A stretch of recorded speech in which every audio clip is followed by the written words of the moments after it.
As you know, climate change is about to wreck everything we care about, and our governments are too slow.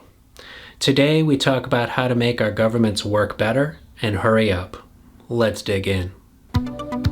Welcome to the Human Survival Podcast, where we aim for world cooperation on critical threats to humanity.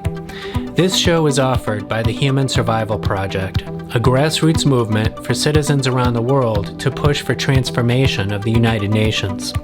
Our global threats need global cooperation because no nation alone can manage them. Here we have honest conversations about overcoming climate change, destruction of nature, pandemics, nuclear weapons, advancing technology, and other catastrophic threats. But this is not all doom and gloom. We talk solutions here. We can solve this mess humanity is in. We just need to be smart and do the work. To survive, we must see ourselves first as citizens of the human race. To thrive, we must protect what is beautiful about humanity. This is urgent, so let's start. Hi friends, welcome to the Human Survival Podcast. I'm Shelby Murtis. Thanks for joining us. So I have not been with you in a little while, which saddens me. But it's for a very good cause, and there's been amazing things happening with the Human Survival Project. Pretty amazing work is happening, and it's thriving, and that's been consuming my time. So at the end of this show, I hope you listen in. I want to give you an update on all that, because it is really quite exciting. Things are moving. But right now, I want to have a conversation with our fine guest, James Jylkka. And what I want to talk about is basically how we go through this green revolution that is starting, which is dealing with climate change, which, as you know, could wreck just about everything we care about if we don't manage this quickly. There is so much government activity that is required in order to build infrastructure and new green energy and the electric cars and the transit and the everything else that has to be redesigned in society. And we need to consider how can our governments best manage this transition, and how can they be efficient and smart and get this done quickly. So that's generally what we're going to talk about today. And with us is someone who has good expertise and background to all this, and he's just wicked smart, and he's a nice guy. So we're going to have an interesting conversation. James Jylkka is a natural resource specialist with the U.S. Army Corps of Engineers. His work puts him at the nexus of flood risk management, recreation, and natural resource management. He began his journey toward environmental justice when he left the corporate world to embark on a solo hike of the Pacific Crest Trail. Since then, he's worked as an environmental policy analyst for the state of California and as a science teacher in underserved communities. He's passionate about issues of environmental equity and sustainability, which inform his daily life, both at home and at work. James, welcome to the show. Thanks for having me. It's an important thing you're doing, a good conversation we need to be having. Yeah, excellent. I'm so happy that a mutual friend introduced us recently. And, we had a chance to chat a little bit and get to know each other. But there's a lot more I'd be interested in learning about you and your background. And here we can do that now. And our friends can listen in. So I know that you worked for the state of California for a while, helping to enable some of these good green innovations that are needed. Can you tell us more about what your job was there? Where did you work and what did you do there? Sure. I worked under the umbrella of the state treasurer's office for an organization called the California Alternative Energy and Advanced Transportation Financing Authority. It's kind of a mouthful. I'll refer to it as CATFA for short. Essentially, what we did is we offered tax incentives for certain industries to either locate in the state or expand in the state or invest in technologies that we felt would be of particular environmental and economic benefits in the state. So specifically, we were looking at environmental benefits of advanced transportation, be that electric cars, hydrogen fuel cell technology. We also looked at alternative energy sources such as biofuels, solar arrays, and then advanced manufacturing, which essentially just means any manufacturing process that is more efficient in terms of its use of resources. And so my job as the lead analyst for a little while on that program was to oversee a pot of $100 million of tax breaks that we would give out to corporations as long as they met a benefits test for the state of California. Nice. That is very important work. We need a lot of that. You know, when I first learned about your work there, you know, something I got to thinking about was some recent reading and listening to one of my favorite journalists, Ezra Klein, at the New York Times. And he's been talking a lot lately about how, you know, his take is that the environmental movement sort of needs a change and an update right now, because for so long it has been focused on stopping the bad things from happening. You know, stopping the gas pipeline, stopping that polluting factory, stopping the deforestation or whatever.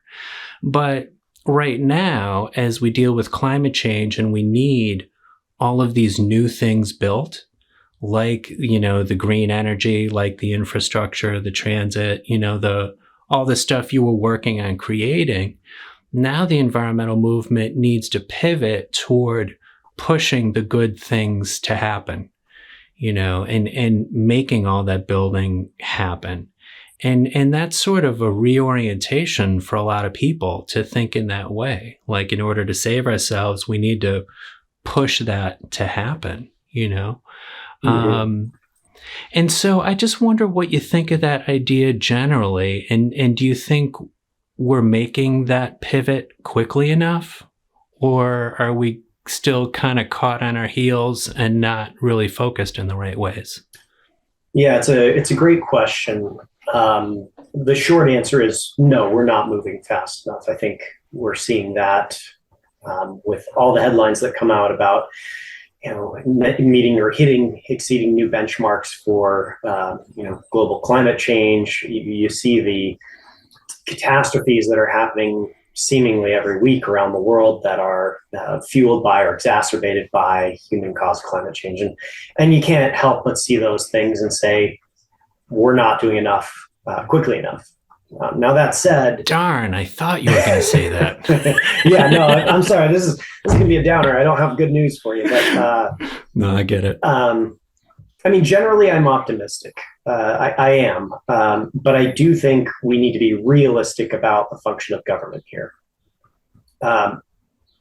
Government, at least here in the US, is so bogged down in both in bureaucracy, but also in kind of a swamp of funding, you know, dark money flowing into these campaigns and special interest groups who have the ears of politicians. And that all translates into how these programs are either developed or overseen. And so for my part, what I saw as a policy analyst in California is when the program worked, it could work really well. You know, it incentivized the right people to do the right things at the right times. But you would also see how you had to always look at the optics of everything you were doing, because there is a state representative somewhere who has a pet project and they want to push that through, regardless of whether it is really the best thing for the people of California, the people of the world, the environment, whatever you want to say.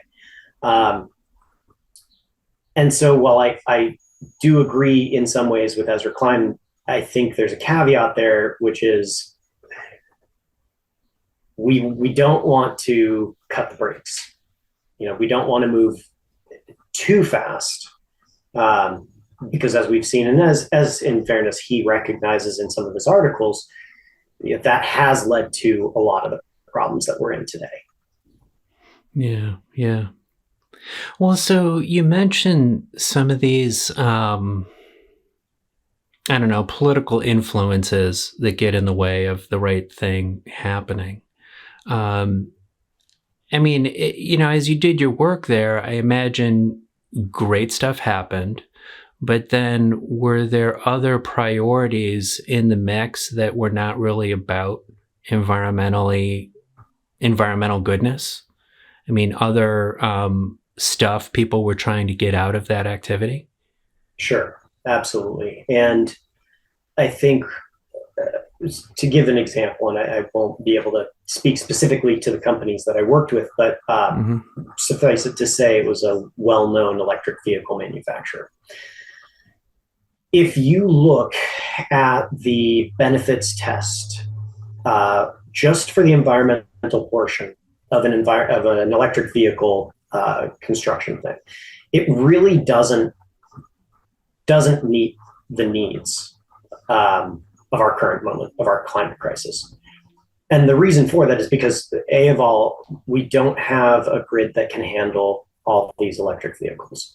We don't have battery technology that is sufficient to the task of our current system of highways, and the current layout of our cities.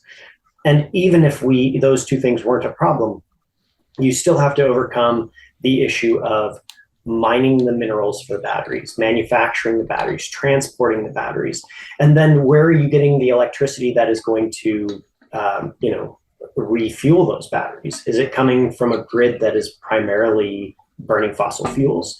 If so, then your electric vehicle really, the benefits of that vehicle are negligible at best.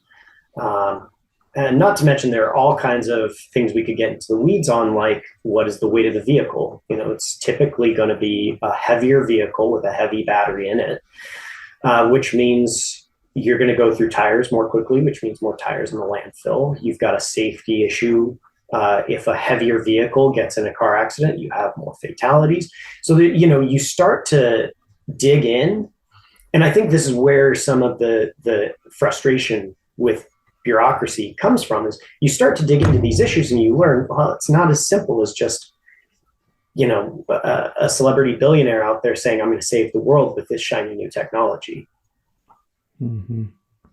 Well, and that's the sense I get about a lot of this work, is that part of the challenge is managing the complexity, because so many things have to happen at the same time for us to be successful. And some people are not smart enough. Unfortunately, some bureaucratic agencies are not agile enough. You might have multiple agencies that have different pieces of it, different environmental aspects, or different job creation aspects, or different economic aspects, or different zoning, or different funding, or, you end up with so many agencies involved that it's just hard to manage that and get it to all, gel in a good way, because it's just so damn complicated. It is. Do you see ways around that? I mean, do you need to get different people involved? Do you need to get more people involved? Is it more funding? Is it better computer systems to integrate? Is it do we need artificial intelligence to figure it all out for us? What, what do we do? All of the above and then some. Yeah. Part of the problem is we are kind of predisposed to look for a simple solution to our problems. That's what we want. We want a simple narrative with a simple solution. We want a hero to come and save the day. I mean, it's out there in Hollywood. You see, the Marvel movies. You see the Tony Stark coming out and saving the world with technology that borders on magic, and that's what we want. If only we had Tony Stark, we would be all set, wouldn't we?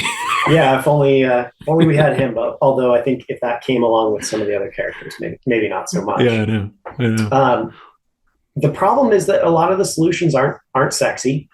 They're not fun, they're not shiny, they're not new. We have a lot of the solutions already. We just have trouble implementing them. And I'll give you one example. In California, while I was working as a policy analyst, we had a very difficult time figuring out how to deploy rooftop solar on a broad scale because there's a huge percentage of the population that is renting. So, how do you get a homeowner, a landlord, to put solar panels on a roof when that benefit is going to accrue to the tenant and not to the landlord? You know, you've got to find a way to incentivize that, even though we know it's the right thing. We know that technology is going to help take some of the pressure off the grid. Where is the money going to come from? You just can't convince the typical landlord to spend $15,000 so that their tenant can have a lower utility bill. And part of that is messaging, right? And part of it is we haven't done a good enough job of advocating on behalf of the climate and advocating that people have a responsibility to do their part. And in part, people are strapped. It's a tough time economically, and landlords aren't immune from that either. It's hard. It's a hard pill to swallow to be told you need to put rooftop solar because we're worried about this thing that is coming. We can see it coming, but it's not here right now. It's kind of, it gets deprioritized. Yeah. Well, and this is maybe what causes economists and some activists to look for a big brute force way to make everybody do it, like a carbon tax or a heavy subsidy of green energy. Just like across the board, the economy, like we're just going to make energy expensive so that you have to do this now and you have to figure it out. But I know that is not a complete solution because it still has to get figured out. You still have to figure out how to get the landlord to put the solar panels up. But are there policy solutions like that would just offer bigger incentives and bigger motivator to just make people figure it out? So California has done a little bit of that. So in terms of mileage standards for vehicles, California is a huge market. And if they say that these mileage standards must apply to all new manufactured vehicles, then you're going to get the attention of all the major manufacturers. They're going to start manufacturing to California standards, even if in other states that's not the case, because they can't afford to lose that market. And I think that is it is possible. Whether it is desirable, you'd have to bring in an economist and you'd have to bring in a politician and you'd have to talk to a round table of people who, know more than I do. But I think an easy first step is to start charging what things actually cost. And by that, I mean, you can't subsidize the cost of a hamburger by artificially keeping corn cheap, because that has repercussions down the road, both in terms of the health effects on our population, but also in terms of climate, because now we have a much bigger carbon footprint in terms of our agriculture, our CAFOs and all that. You have to price that in. You have to say, okay, we can't just make beef artificially cheap. We can't just make oil artificially cheap by subsidizing oil industries.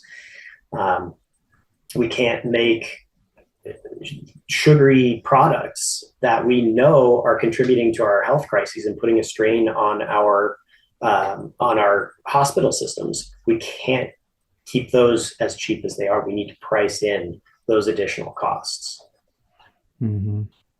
That's very much the kind of relationship I'd like to see between government and the economy, where we could just have kind of a basic concept throughout that you make the bad thing more expensive than the good thing, just across the board, and that can drive innovation because, so much of the problems we have is that it's just cheapest to destroy the environment to make a little more profit, or to make your product more affordable compared to the other company. It's not always just greed and like bad people being bad.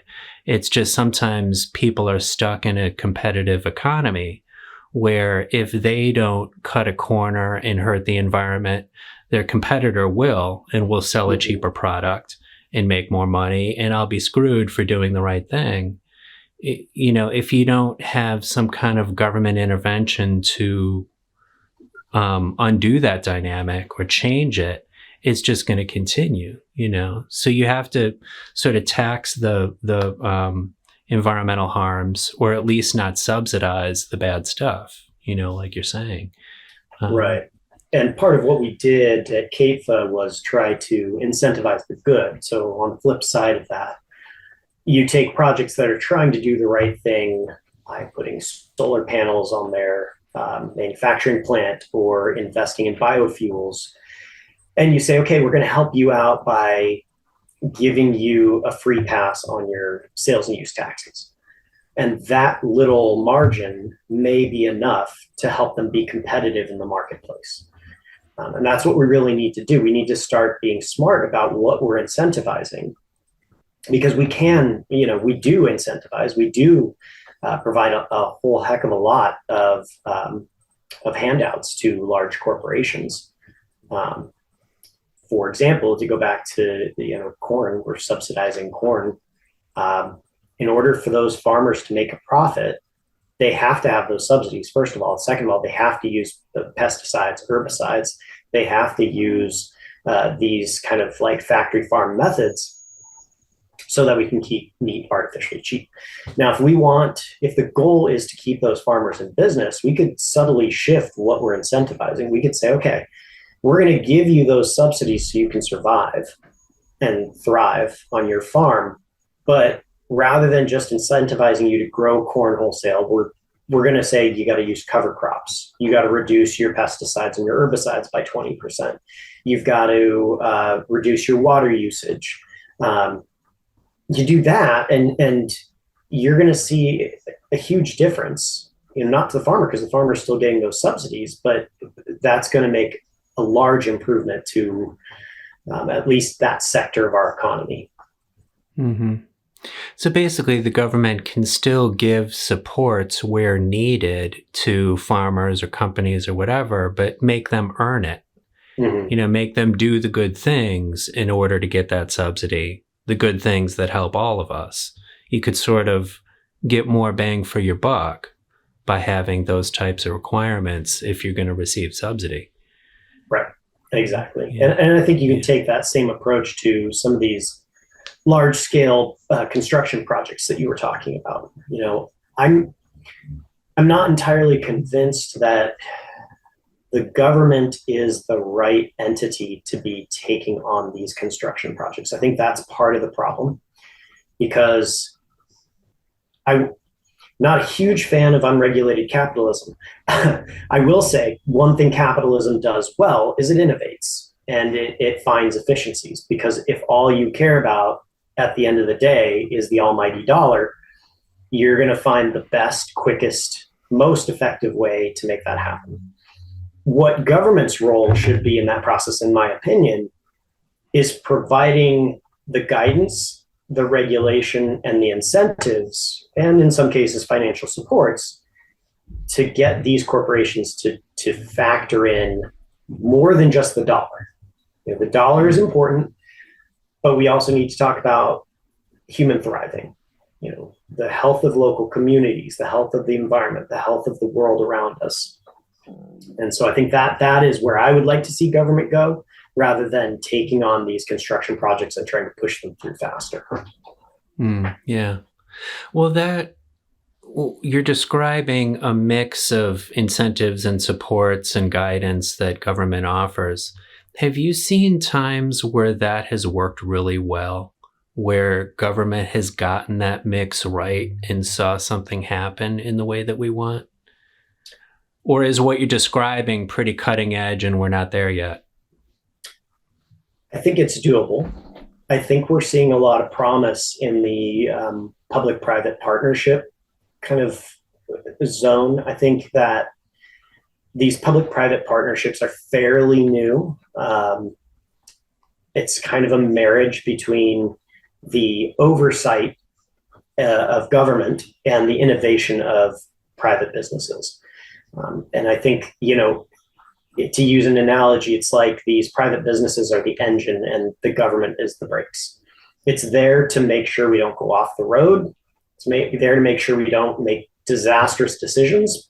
But otherwise, it's that corporation that's going to drive things forward. I have seen some successes in that. I've seen biogas projects out in California. It was kind of like a slam dunk every time they came through the door. You'd have a dairy farmer who would be interested in capturing some of the methane, some of the gases that would otherwise contribute to climate change, and to use a biogas digester to make fuel out of it. That's kind of just a no-brainer. Our role was kind of just hands off. You tell me what you want to do. We'll check your numbers, make sure it looks reasonable, and we'll give you the incentives you need to make it happen. So it can work. Mm-hmm. Yeah. I'm curious if you saw cases where government bureaucracy just got in the way too much of like allowing good things to happen. And I'll share maybe a little anecdote from my past. I used to do public policy work on affordable housing. And it amazed me how governments, just too much bureaucracy was making housing expensive because it was difficult to build housing, just any kind of housing, because you've got local zoning, you've got state permits, you've got some federal permits. A developer has to go to 15 different agencies to get permission to do something, and those agencies might not agree with each other. And so, you get through this whole process, and then an agency makes you change your plan, and then you got to go back to the other agencies and get approval again. And then if you combine the funding sources and they conflict with each other, it becomes a mess, and it requires so much staff and consultants and money to get anything built. Some of the projects you're describing are even more complicated than housing. They're big. It's a big chunk of land. It's got infrastructure required, and you have a workforce working there. And it's like, I imagine some of these projects just sort of like get crushed under their own weight of all this complexity that you have to deal with. Yes and no. What really happens from my experience is those with wealth and influence will get their projects pushed through because they can wait it out. They can hire consultants. They can get lobbyists. They have high-powered corporate attorneys. They can afford to go through this process. Not to say that the process is great or that it's working, but they can afford it. And what we see is that the little projects, the individual, the contractor who wants to build a house for, his daughter-in-law, or, the small scale entrepreneur who wants to, build a small manufacturing plant. They're the ones who are really going to suffer here. And it's going to perpetuate this wealth gap and this opportunity gap that we have in this country. Mm-hmm. So to get back to your point, I think that bureaucracy really can be a problem, especially when you have multiple agencies involved. I don't think it's necessarily unmanageable. What we need is, and this is going to sound counterintuitive, we need one additional layer of agency. You need one agency that is going to coordinate all the other agencies, or one person who's nominated from those interested parties to oversee that project. In the state of California, we had a team called GoBiz, and that was essentially the governor's inner circle of policy advisors for business. And they had no problem with reaching out to any organization, any agency involved in a project, and facilitating that process. That was what they were there for. Not to say it was a perfect system, but something like that can be at least an interim fix for some of these intractable problems. Yeah. Just basically coordinate it better and sort of hitch them together in a tighter way, so that those agencies are actually coordinating their actions instead of just a developer getting bounced around from place to place. Mm-hmm. Make the agencies integrate and align their processes, Exactly right. Yeah. Exactly right. Yeah. If you get these, you set up a board with representatives from each agency, and they sit down in a round table and they just go through project after project for, 4-hour session, they can jam it out really quickly, but it's getting all those interested parties to sit down in a room that can sometimes be like pulling teeth. Fortunately, in my experience, that was actually quite easy because the process we went through once we did the means test is we called in a representative from the Utilities Commission, from the Treasurer's Office, from Finance Department, and they were the ones who got final say over project approval. So I would do my means test. I'd come up with a recommendation. I'd present it to the board. I would allow the representative from the company to speak on their own behalf. And then, you have these people from these different agencies there in the room, and they would yay or nay. Yeah, I like it. That kind of integration we're talking about, I'm seeing another sort of need that's maybe you might call it vertical integration, where it's like the municipal town level and the state and the federal government, because they each have different requirements. Or, for instance, if you're going to get something built, you have to satisfy local zoning, but then you might need state funding, and then you might need federal funding, and each of those governments has different requirements. Do you think those levels are aligned as much as they need to be? Or sometimes does that make for lack of coordination? Yeah, they're certainly not. And part of that is lack of communication. Part of it is partisan issues.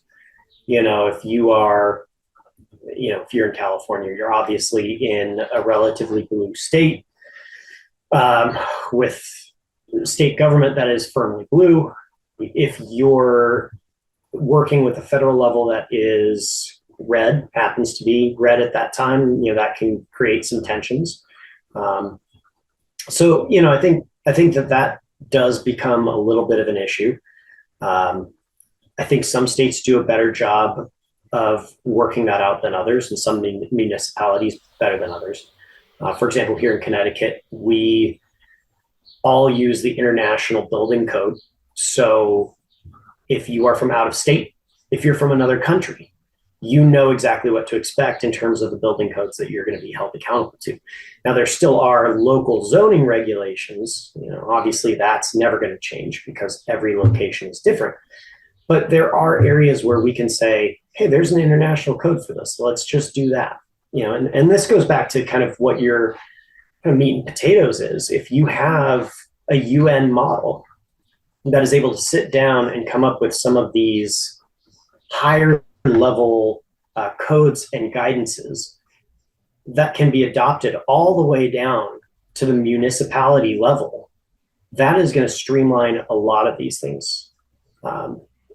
So, I think there's potential there, but whether politically it's feasible, that's another question. Yeah.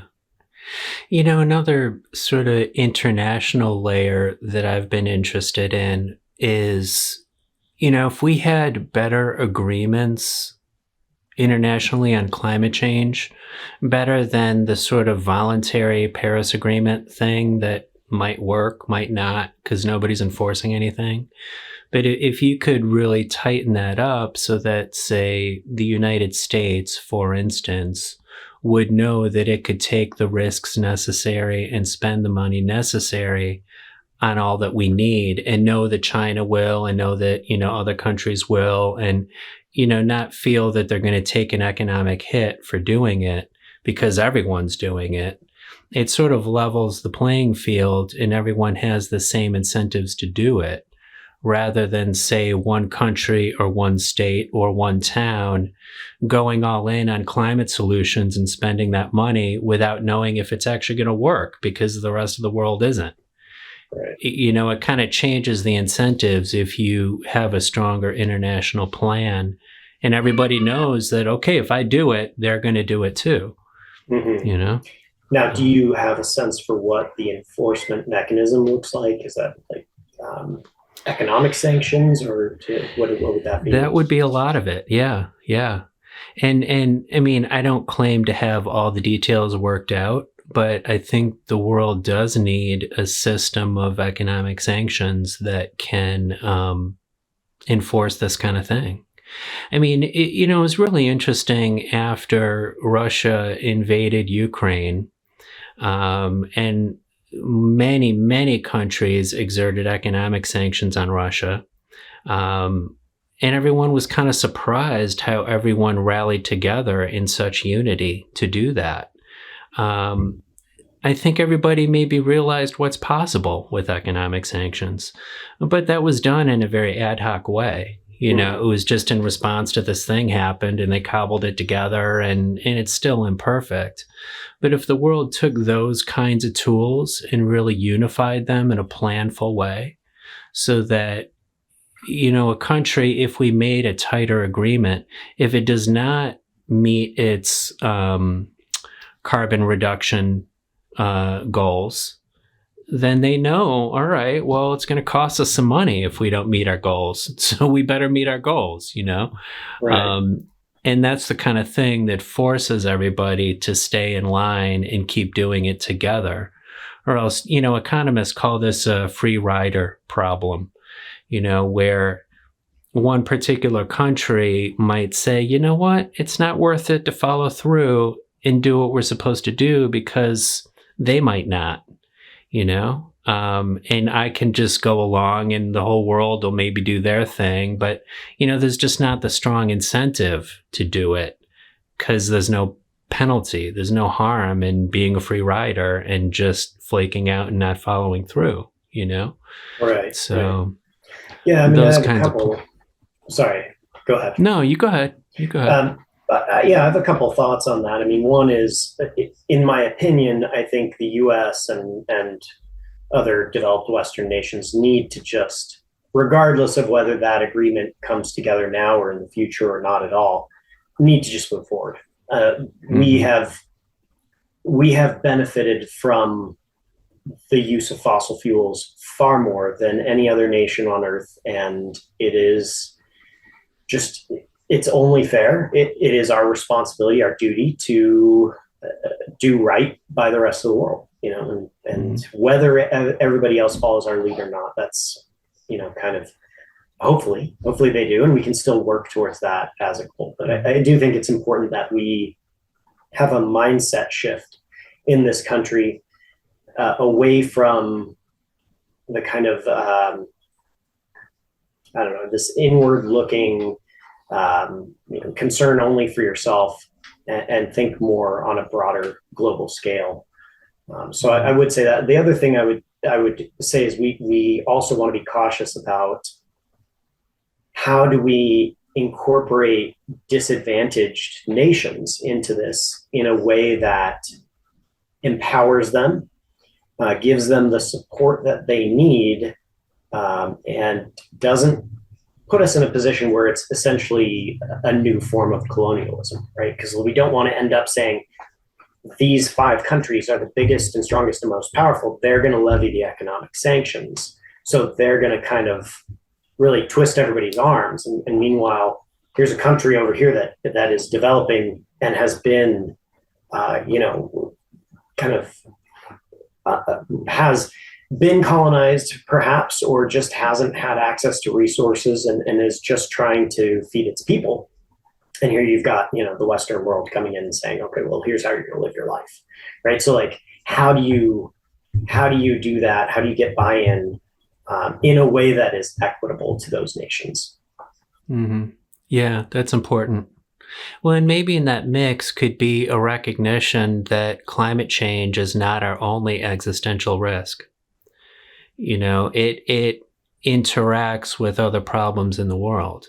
So even poverty itself, I consider an existential risk, because poor countries cannot solve climate change if they can't afford solar panels, or we can't fight pandemics if poor countries can't afford basic health care.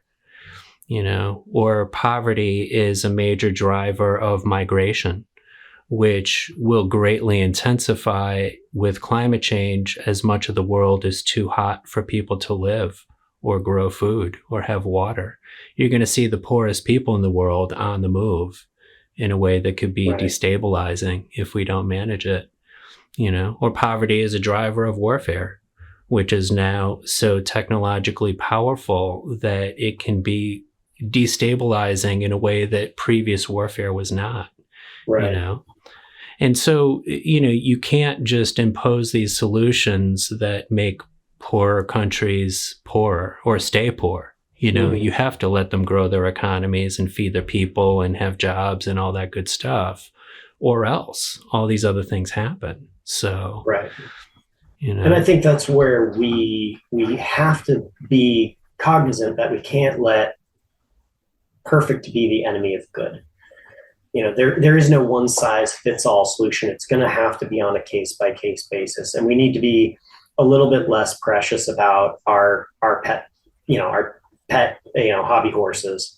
A great example of this, I don't know if you've ever listened to the Rich Roll podcast. He's a vegan ultra athlete, and he does a lot of things in the animal welfare space. And he did an interview where he went out to this farm that had taken a plot of land out in California that was kind of overworked. The soil was dead, essentially. And they kind of took a more holistic ecological approach to farming. And in the end, they restored their soil. They were able to retain more water. They weren't as impacted by droughts. They were able to grow more crops in a smaller space. It was kind of just like a nice, heartwarming story. And they did a documentary. So he went out and he was interviewing them. And he got a lot of pushback from his viewers who were saying, "How dare you? You're a vegan. You can't talk. These people are murderers, and this is horrible." And I think, and maybe this is mostly a first world problem, it's hard to listen to that and take these people seriously. I mean, this is, by any objective standard, an improvement. So let's take it. It may not be where you would like us to be right now, but it is a step in the right direction. And similarly, to go back to our point about developing nations, if they need to use fossil fuels for the next decade, for the next 20, 30 years, in order for them to catch up to the rest of the world, I don't know that we want to go in and say, nope, we're off fossil fuels now. I think there are other solutions that can be put in place to offset those emissions. And so I think this is kind of part and parcel of our conversation about why government sometimes fails, is because it's got, this is the regulation, by the book. It's going to go through the proper channels, and if it needs to go back to the beginning, it's going to go back to the beginning. And so often, perfect is the enemy of good. Mm-hmm. Yeah. Well, and we do need to allow poorer countries to keep using fossil fuels a little bit longer and keep their people fed and keep their economies straight and all that, which means really to survive, we need wealthier countries to move even faster, cut back even more, and be incredibly vigorous in doing this, far more than we are so far. Which points to all the things we've been talking about and streamlining and moving faster. But wealthier countries also just need to cut back consumption. Mm-hmm. I mean, we just need to consume less. I mean, part of what's happening here is that I notice what looks like people thinking that we can simply keep living how we live and replace all our energy with solar panels and wind turbines and we'll be fine. But when our overall energy consumption is increasing, we're chasing a moving target. It's not like we're just have, steady energy use and we just replace it. It's like our economy keeps growing, our energy use keeps growing, our consumption of everything keeps growing. It's hard to just replace that with a good thing when we have to keep more. I don't know how we're going to chase that moving target and actually win unless we can find a way to cut back a little bit. I mean, I'm not talking poverty. Just can we at least stay where we're at for a little while, instead of more. And I'm not sure yet how that's going to work. I think this is where we kind of stray away from, I think government has a role to play here, and I think businesses do too, but I think we stray into more of an ethical, the domain of the philosophers here, because I think what we really need is a mindset change. I think that our country since the 80s has kind of had this neoliberal capitalist ideal of you can go as far in life as your dreams and your hard work will take you. And at the same time, we're pushing that message. And this is not just Reagan. This is every president since then has said, because it's aspirational. It sounds good. You can go to college. You can be anything you want to be. You can go as far as your dreams will take you. At the same time, we're pushing that notion. We're also undercutting some of the structures that are the bedrock of our society. The extended family, in favor of a nuclear family, unions in favor of gig work. We're undermining the things that hold us together. And so when we talk about you can go as far as you want, well, what does that mean? How are we measuring it? If we don't care about the family dynamic, if we don't care about social cohesion, what's left? It's money. It's money, the only thing left that we can measure. And prestige, especially in an era of social media. And the problem is, money is just a tool. So no matter how much people get and no matter how much people spend, they're still not going to feel totally fulfilled. And we've got this system that says, okay, well, I've got something else to sell you then. Maybe this will work. And so we just keep buying and buying and buying, hoping that it's going to fill a hole that it is not an economic hole. It's an issue of value, a sense of value for yourself, and a sense of purpose in your life. And that is something that cannot be addressed by neoliberal capitalism or an economic system generally.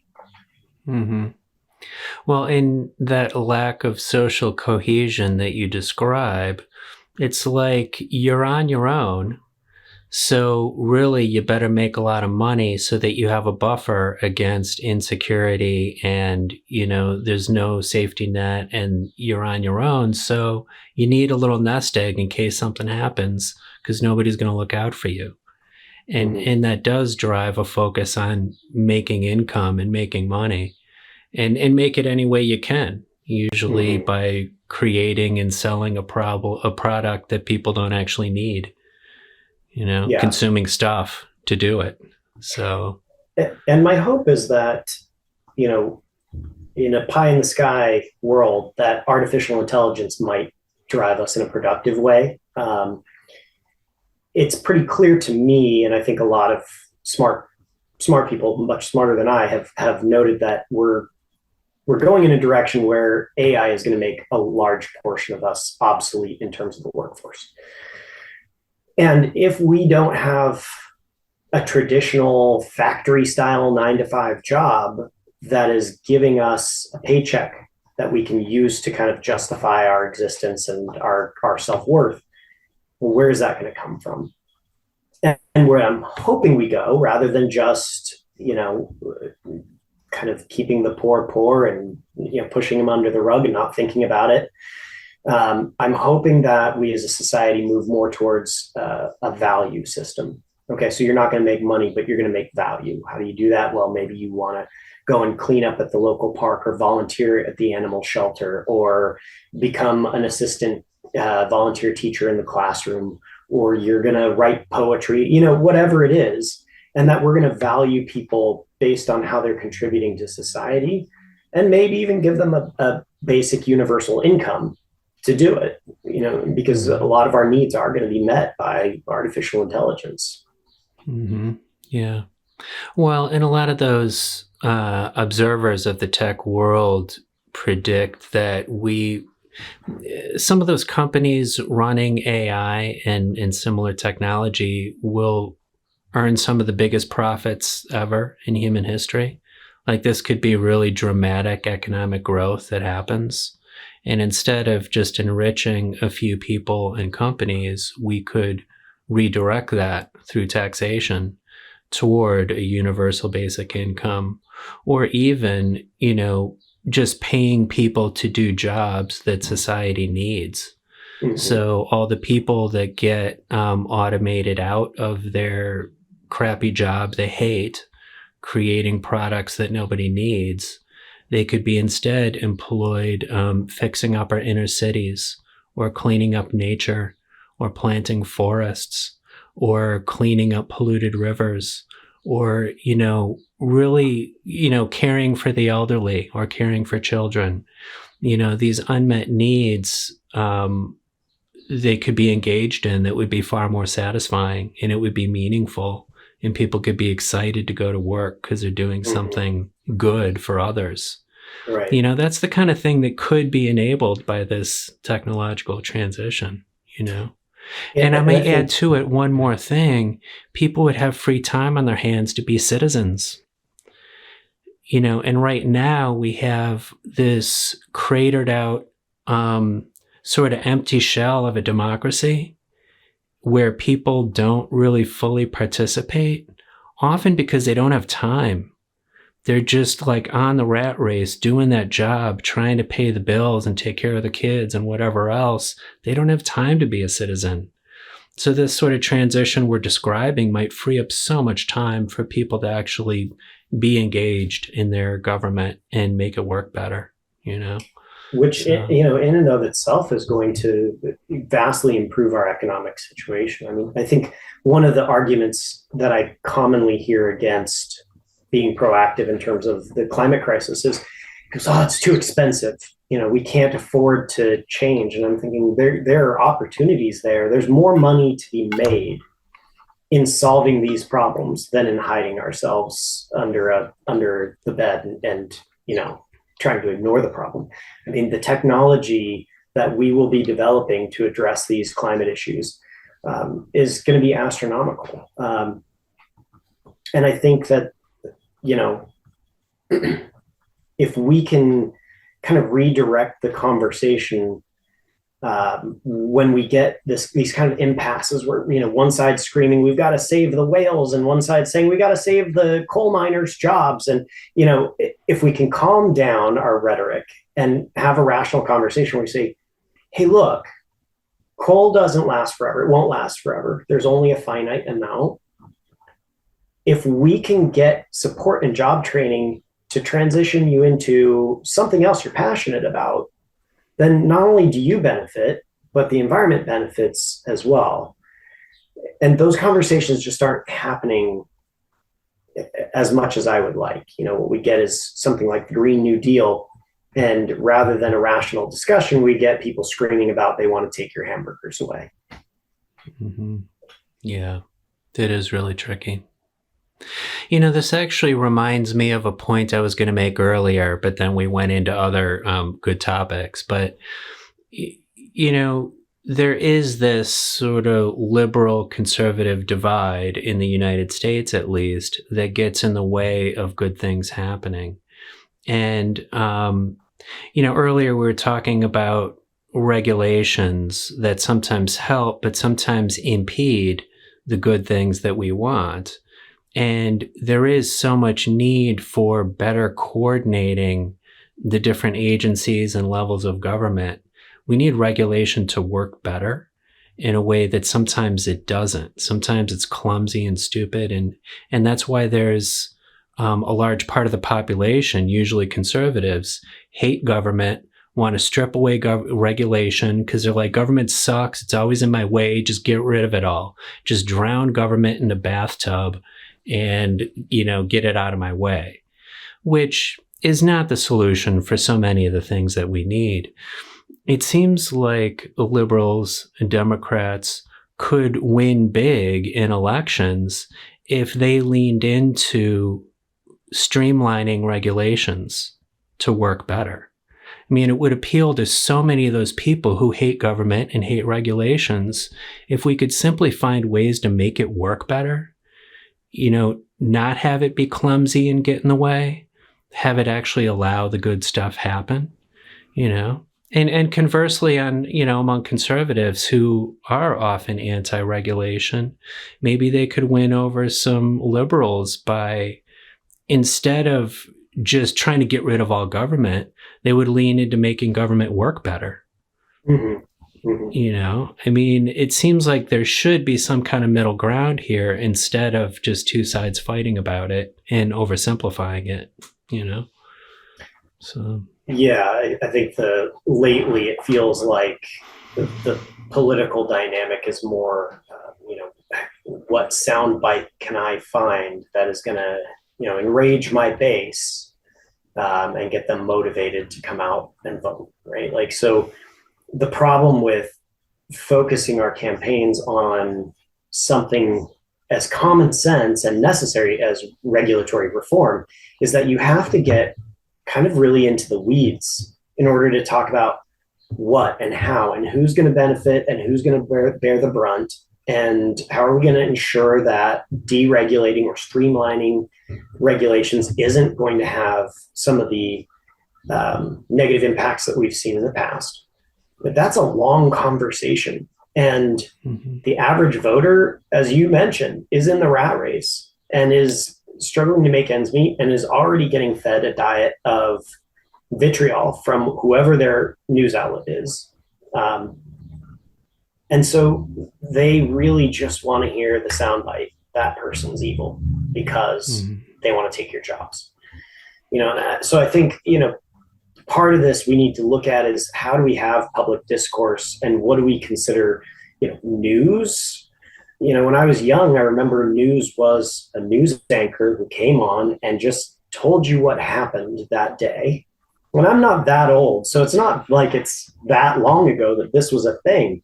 But it seems like anymore, everything is punditry. It's, if you want to hear opinions from the left, you go to MSNBC. And if you want to hear your opinions from the right, you go to Fox. But where are you getting news? Actual, like, this is what really happened today. It's kind of a rare thing. Mm-hmm. Yeah. Well, in this divide between the complexity of government and the average voter and their ability to understand it, somehow we need to bridge this. Mm-hmm. And it seems to me it highlights the value of advocacy organizations and nonprofits that do this kind of work, like the one I used to work for years ago and the one I'm starting now. But,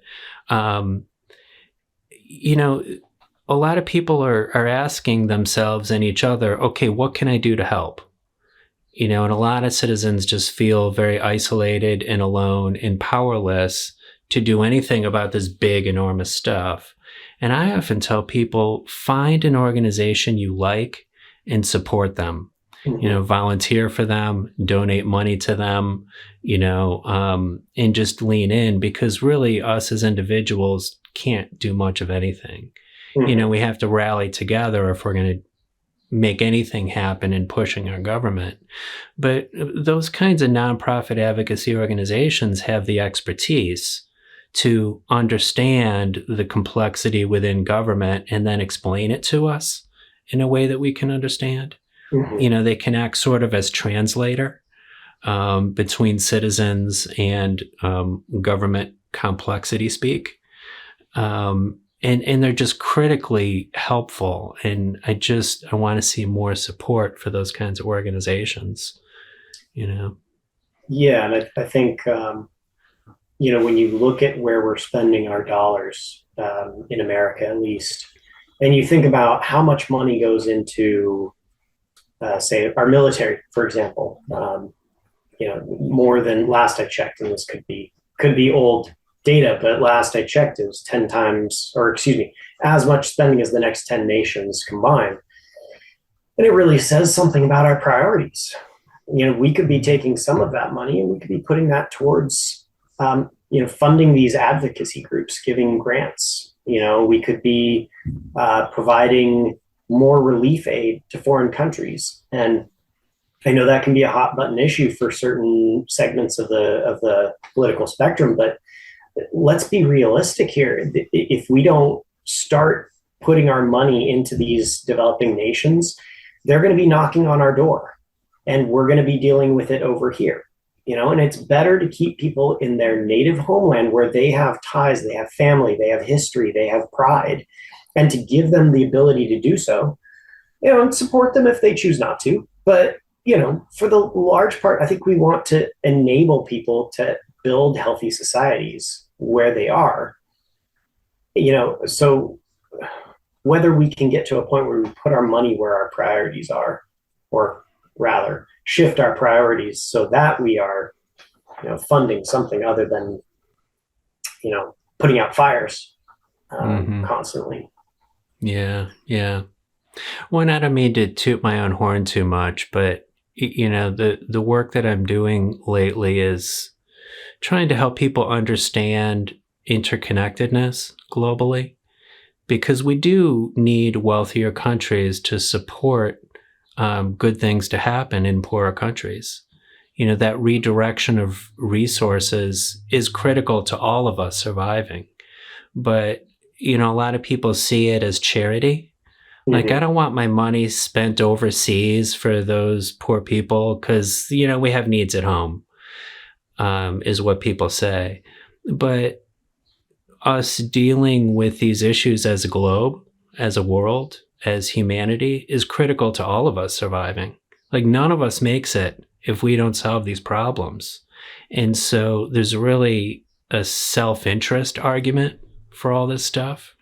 Like you say, if you don't want the zillions of migrants showing up at your shores, you better deal with some of this. Or if you don't want the next pandemic to show up at your home, you need to deal with some of this. If you don't want the next World War III, you need to deal with some of this. There's a self-interest argument there. So there is. We'll see. But we're working against biology here, right? So it's pretty well documented in the scientific literature that we are geared towards, tribalism, at least from an evolutionary standpoint. I mean, it's I think the 100 people that are closest to you, that's about as many as we are hardwired to be able to naturally care for. Beyond that, it's kind of like, yes, I can care about those beyond that, immediate family or kin group, but I care about them less because they are more distant from me. Not to mention somebody who's, across the world, has different political beliefs, a different religion. It's just, biologically speaking, we are at a deficit here. And I don't want to paint a bleak picture because we've found ways to counter biology or to co-opt biology. We do it in marketing all the time. I mean, that is part of the problem that got us to where we are, is that marketers, hijacked biology to convince us we need stuff we don't need, and have done that for decades. So maybe another potential for solution is, how do we hijack biology to make people care about those they can't see, those that aren't right in front of them or immediately related to them? There's got to be ways, but we just don't. There's no profit incentive there, so we don't do that research. Yeah. Well, and I think that's where governments come in. I mean, life is so complex that it's hard to leave it to the individual to keep making perfect choices all day. Even just going to the grocery store and trying to buy food that's responsible. Mm-hmm. I don't know where it was made. I don't know how they did it.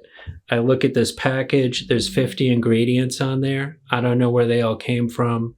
That's just one example of me trying to be responsible.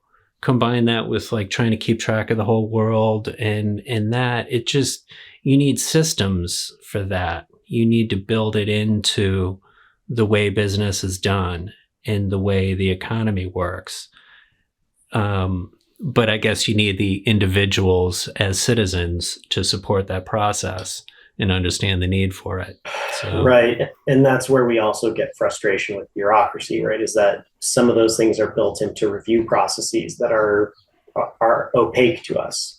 So, to us, it sounds great. I should just get an electric vehicle. Like it's easy, right? That's the thing that's going to save the world. And behind the scenes, you got to calculate, okay, well, where are those minerals coming from and what's going to power it? And, just in the most recent heat waves in California, they were asking people not to charge their electric vehicles because the grid couldn't handle it. So these are things that somebody has to think about. And it's not something that we all have access to as consumers, because we're busy. We got other things going on. So it's good that somebody's thinking about it, but it can get frustrating when you're like, well, why haven't we made progress on this? And I cannot build an electricity grid. Right. I can't,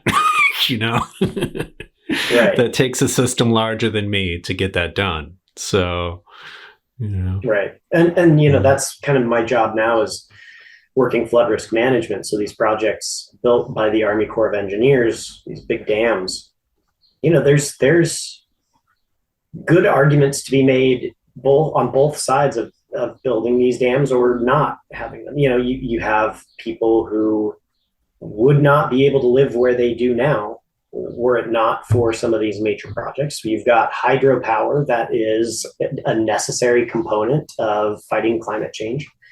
But then again, you are altering natural ecosystems. You are disrupting fish habitat and migrations.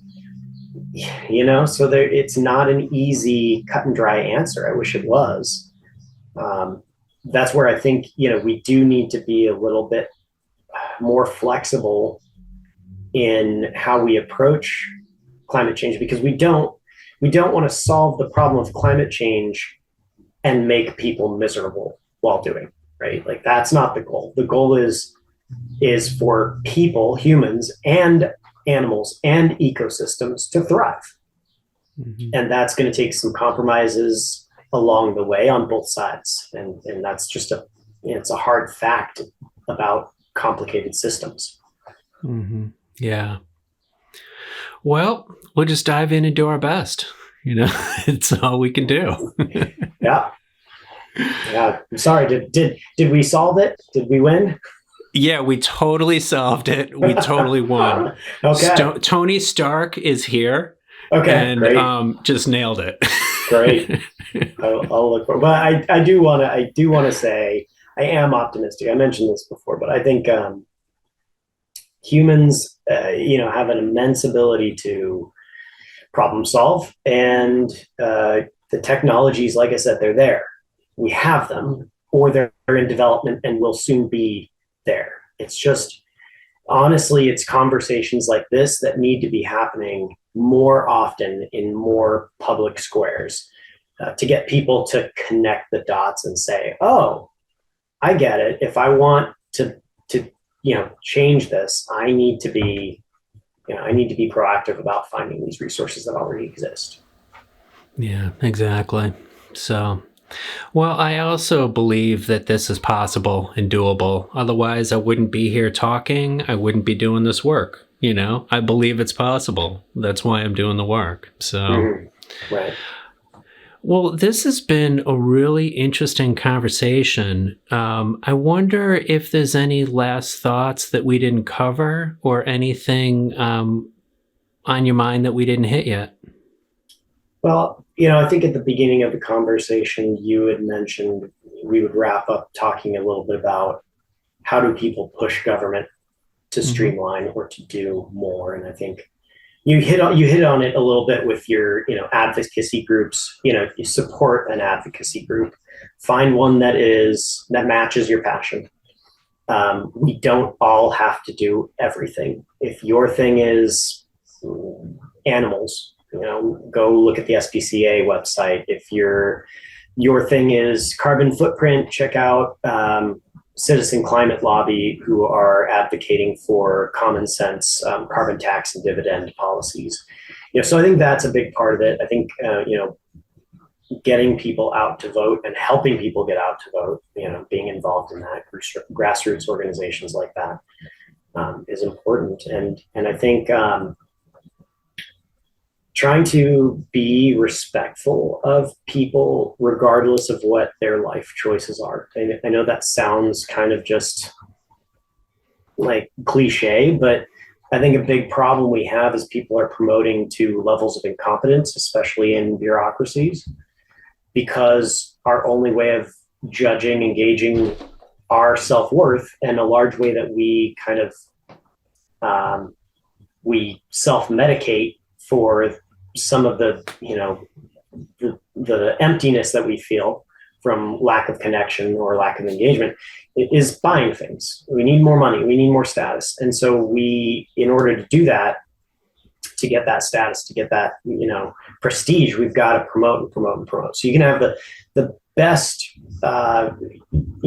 sanitation worker in the world, the best janitor, the best nurse, the best teacher, but if they want to make more money and get more prestige, they've got to become a manager of other sanitation workers, a manager of other teachers, a manager of other food prep workers, and so they move up the chain until they are no longer happy with their job, no longer good at their job. And this is especially prevalent in government, where you have ranks, moving up through in my case, the federal government, you move up through the GS scale, right? And so you hit the top of your GS scale or whatever scale it is, and you say, well, I want to make more money because I need to buy more stuff, not satisfied. Okay, got to go take this other job that is not necessarily a good fit for me. And I think if we can all take a break and just show appreciation for what people do well, for when people are clearly enjoying what they do, just stop and say thank you. They don't have to be a veteran. They don't have to be a teacher. They don't have to be a police officer or a firefighter. It could be the janitor who, loves their job, loves what they do. So say thank you. Make their day a little bit better. Make it so that people don't feel like they need to break the bureaucracy just to buy the next thing that they don't need. Yeah, I like it.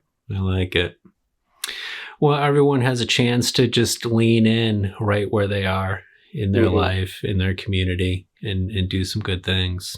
So, well, James, this has been a really fun conversation. Thank you so much for coming to do this with me. I've thoroughly enjoyed it, and this is really interesting. I learned some things. Well, thank you, Shelby. I appreciate you having me. Yeah, I look forward to talking with you again. And listeners, thank you for joining us. And as promised, I want to just give you a couple minutes of update about the Human Survival Project and what we've been up to. I'm thoroughly excited. This summer, we have about 15 young college interns volunteering their time to help with this work. I came up with the idea to do this a couple months ago just because I've been doing this work of this show and also trying to form a new organization, largely by myself with a couple people pitching in here and there, but it's been exhausting, to be honest. And it's time to turn this into a team effort. And so I came up with the idea to do this and had never done it before. And I put out the word online, just hoping I might find a couple people willing to, donate some time and help out. I ended up with well over 200 applications. We might be at almost 250 right now. I'm just floored by the response of so many young people. I interviewed a ton. I've ended up with these 15 or so who are some of the brightest, most talented, most inspiring people I've met. And I can't believe that this summer I get to work with them. And so the plan here is to make a series of several videos that describe the human survival project, the existential threats that we face, the usefulness of a much stronger United Nations in order to solve these threats. So if we can package that in video form, it'll be much easier for you and others out there to digest these ideas and get to thinking about it. We'll also be setting up a lot of social media and starting to push that out into the world. Updates to our website so that it can become more of a place of learning about these issues. We'll do a lot of writing this summer, a lot of research, just really this whole thing that we've started, really beef it all up and kind of launch this. So the launch pad is prepared and I'm just thrilled by what's happening here. I can't believe that I get to work with some of these amazing people this summer, and I'm just so excited about what we're all going to create together. So I will be having updates for you soon about what transpires, and should be pretty exciting. So with that, thank you, dear listeners, for joining us, and I will be talking with you soon. Have a great day. Hey, wait, before you go, I need your help. It's small, but really important. Simply listening to this show is great, but doing things and taking action is way more powerful. This is not just a podcast. This show is the voice of a very ambitious grassroots organization, the Human Survival Project. We must transform the United Nations so it's strong enough to manage our global catastrophic threats. Making change happen on this ambitious scale is only possible when people participate and work together. So please, like and subscribe to this show, or leave a comment. You know how this works. With likes and subscribes and comments, you're telling the computer algorithms that you care about this show. So the algorithms will then recommend this show to other people. This is how we grow and reach a bigger audience. And this growth is really important for a global grassroots movement trying to improve how the world operates. We can't do this alone. We need you. Beyond liking and subscribing, here are 3 other ways you can help. 1. Share this show with a friend, person to person. A growing audience powers this cause. 2. Come to our website, www.thehumansurvivalproject.org. 3. At the website, sign up for our email newsletter and keep up with our progress. I promise you'll like what you see, and it'll help you talk to your friends about what must be done to protect humanity. Thanks to Moby for the show's theme music, and thanks to you for listening, for helping us grow, and for speaking about these important issues with everyone you know. Have an outstanding day. I'll talk to you soon.